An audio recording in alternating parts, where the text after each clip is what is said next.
were just getting out of what makes John McCain different, and you brought up the Reverend Wright, and you were upset that he was speaking at a eulogy, at a private eulogy that someone snuck into and got information and put it out there. My thing about this truly is I said he associated himself talking about John McCain because he said, I go along with what the president says. That's different from Barack Obama saying, you know what, I'm hearing all this stuff, you guys are saying this is bad, and I'm going to distance myself. But here's the interesting thing. None of these guys, or gals, seem to be able to actually say what's on their mind. Everybody is afraid. We asked John McCain a question, and he sort of danced around it when we asked him, why were you concerned enough not to vote for Martin Luther King's birthday?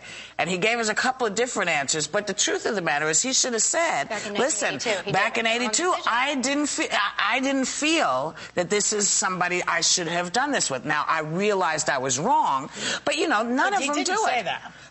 He said it he said it in Memphis. He said, I realized it was wrong. But what I wanted to know is why didn't he when it first happened? Because, you know, we were talking about Martin Luther King, and everybody now thinks of King in this marvelous, wonderful way. But I remember the day when they thought he was a radical and a bad guy. That's right. So there's a lot, you know, people evolve and change. Yes, it absolutely is. And it's true. I mean, you think about, you know, John McCain trying to answer questions and Senator Obama. Yeah. You know, with Reverend Wright, you alluded to the eulogy that he gave. It was a private eulogy. Yeah. You know, it is, do I think a eulogy is a place for anyone to rant about the state of America? But you don't know what, I don't, but I wasn't there. I wasn't there, so let's toss that away. But I think that, you know, in terms of addressing things, Senator Obama hasn't been very clear about addressing things with Reverend Wright. If you read everything he's saying, now, hear me out. This is what bothers me as a voter, okay? Because I was with Senator Obama from the beginning. I actually was incredibly curious, and I thought this man is great hope. What bothers me is the fact that anytime he talks about Reverend Wright now, he does this distancing sort of dance where he was a pastor and I sat in a pew,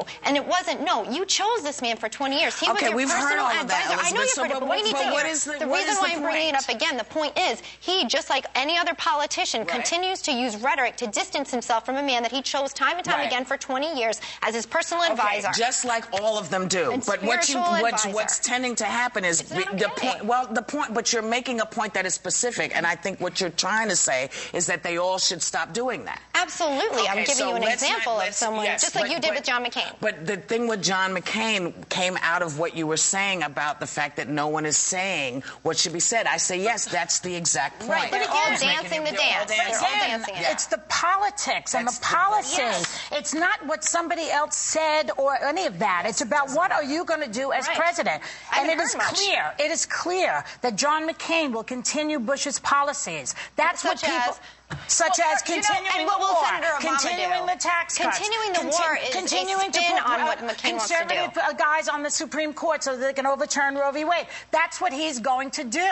That's what people need to hear in the country now. Not that he associated himself with this reverend. It's irrelevant. What's relevant is what he's going to do. Senator Obama is going to set a timeline if he would become the president of the United States. He's going to set an exact timeline for withdrawal, and that is not going to be okay. Here's the thing that nobody listened to.